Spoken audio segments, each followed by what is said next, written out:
লেবাননের সম্মানিত প্রবাসী বাংলাদেশি ভাই ও বোনেরা, এই মুহূর্তে আমি জেসার সালিম ইসলাম অবস্থান করছি। এইমাত্র এখন থেকে 5 মিনিট পূর্বে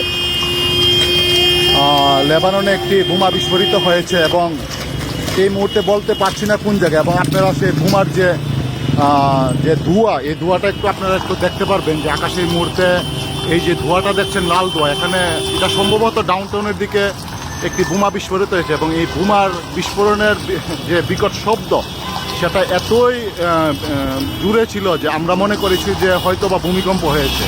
তো ইতিমধ্যে আপনারা দেখতে পাচ্ছেন যে এখানে যে বিল্ডিংগুলো ছিল, এখানে প্রায় 17 তলা একটি বিল্ডিং থেকে গ্লাস ভেঙে পড়ে এই রাস্তার মধ্যে পড়ে আছে। এবং বিভিন্ন বিল্ডিংয়ের, এই আশেপাশে যত বিল্ডিংগুলো, সব বিল্ডিংয়ের কিন্তু মোটামুটি অনেকটাই ক্ষতি হয়েছে।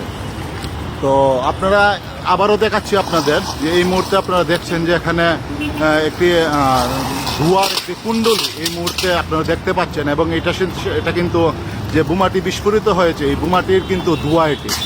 এবং আবারও বলছি যে এই বোমার আওয়াজ এতই বিকট ছিল যে আমরা প্রথমে মনে করেছি যে আসলে মনে হয় কোনো ভূমিকম্প হয়েছে এবং খুবই আতঙ্কিত ছিলাম। পরবর্তীতে যখন এই ধোঁয়ার কুণ্ডলী দেখতে পেলাম, তখনই মনে হয়েছে যে কোথাও হয়তো বা বোমা বিস্ফোরিত হয়েছে। এবং ইতিমধ্যে আপনারা দেখতে পাচ্ছেন যে বিভিন্ন বিল্ডিংয়ের যে গ্লাসগুলি, এই বিল্ডিংয়ের গ্লাসগুলি কিন্তু এখানে ভেঙে পড়ে আছে এবং অনেক বিল্ডিংয়েরই ক্ষয়ক্ষতি হয়েছে এই বোমার আঘাতে। তো আমরা মনে করি যে যেখানে বোমাটি বিস্ফোরিত হয়েছে এর থেকে অন্তত 3-4 কিলোমিটার দূরে কিন্তু আমি এই মুহূর্তে অবস্থান করছি। এবং এখানে কিন্তু এই বোমাটি বিল্ডিংগুলোর গ্লাসগুলি ভেঙে কিন্তু চুরমার হয়ে রাস্তায় পড়ে আছে এবং রাস্তায় ইতিমধ্যে ট্রাফিক জ্যামও লেগে গিয়েছে।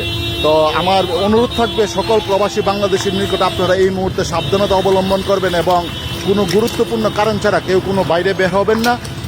কারণ ইতিমধ্যে কিন্তু লেবাননের এই বোমার যে বিস্ফোরিত হয়েছে, এতে মনে হয় যে লেবাননে কিছু ভয়াবহ কিছু একটা ঘটতে যাচ্ছে। তো আপনারা সবাই সতর্ক থাকবেন, এটাই আমি অনুরোধ জানাচ্ছি। ভালো থাকবেন, সুস্থ থাকবেন, খুদা হাফেজ।